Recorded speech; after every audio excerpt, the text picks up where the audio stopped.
Right now, there's an intense amount of quiet panic happening in the C suite. According to recent surveys, 74% of CEOs legitimately believe that they could lose their jobs in the next 2 years if they don't deliver measurable AI gains. Exactly. And because of that pressure, we're seeing leaders fall into two extreme camps. Either they panic buy expensive tools just to look decisive, or they completely freeze and wait for a perfect, safe moment that is never coming.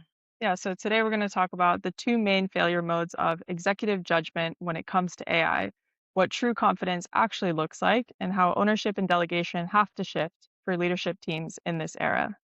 I'm Allegra Guinan. I'm the CTO and co founder of Lumiera, and I'm joined today by Emma, the founder and CEO of Lumiera. So, the first failure mode that we are looking at is false confidence for executives, and this is to move really quickly and with a lot of certainty. Why is that an issue? Yeah, so it looks decisive, but usually it's just reactive because these leaders are making bets out of a fear of being left behind. And this type of reactivity obviously doesn't allow for the strategic positioning that is required in order for you to fit the solutions to your company and what your company needs. Then the other end of that spectrum is the paralysis. So, you have the opposite side of moving quickly, which is not moving at all. Yeah, and this is when you are so overwhelmed by everything that could go wrong or all the things that you have to keep in mind. So, one thing that we're seeing, for example, is to wait for the regulatory certainty. And when this happens, nothing moves at all. Right. So it sounds like for both failure modes, the trap is the fact that the ground is moving faster than the learning curve. So by the time that you do feel certain, the thing that you were certain about has changed. So if confidence isn't about moving fast and with a lot of certainty, and it's definitely not paralysis, then what is it? Yeah, so this is a bit of a shift in leadership in general, where you're moving towards recognizing that this is uncertain, this is fast moving. I understand the tools that I'm holding and their limits, and I still trust my judgment enough to decide without being certain that I'm right.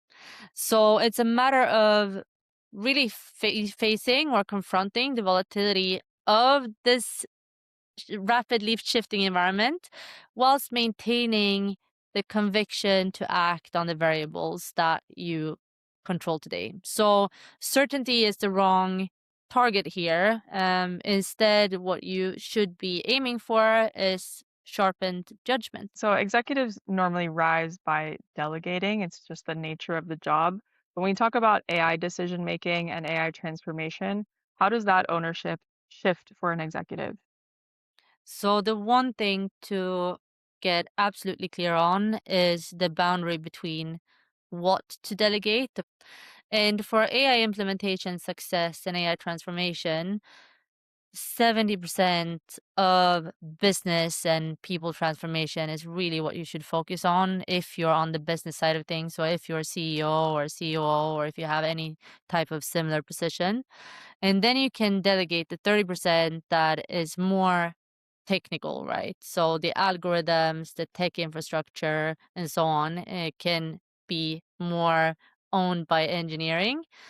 But the strategic direction, and the risk posture, that is something that cannot be outsourced, but that has to be held by you as an executive team, and you also have to have a common language for it. So if you want the organization to move, you essentially have to be in the room. What are the two things that really make confident decisions possible when the environment is shifting in the way we described?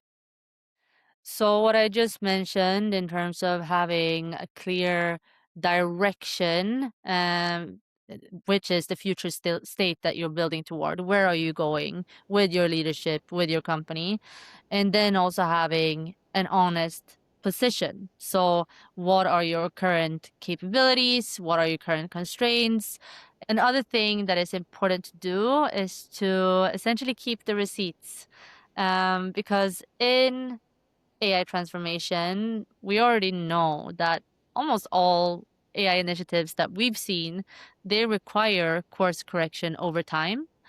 And what protects an organization and what protects you as a leader is to demonstrate that the decision that you made at the time, they were grounded in a structured, governed process at the moment that they were made. You took responsibility to build your AI literacy and to have an understanding of what was going on. And you had that sense of direction that we're talking about.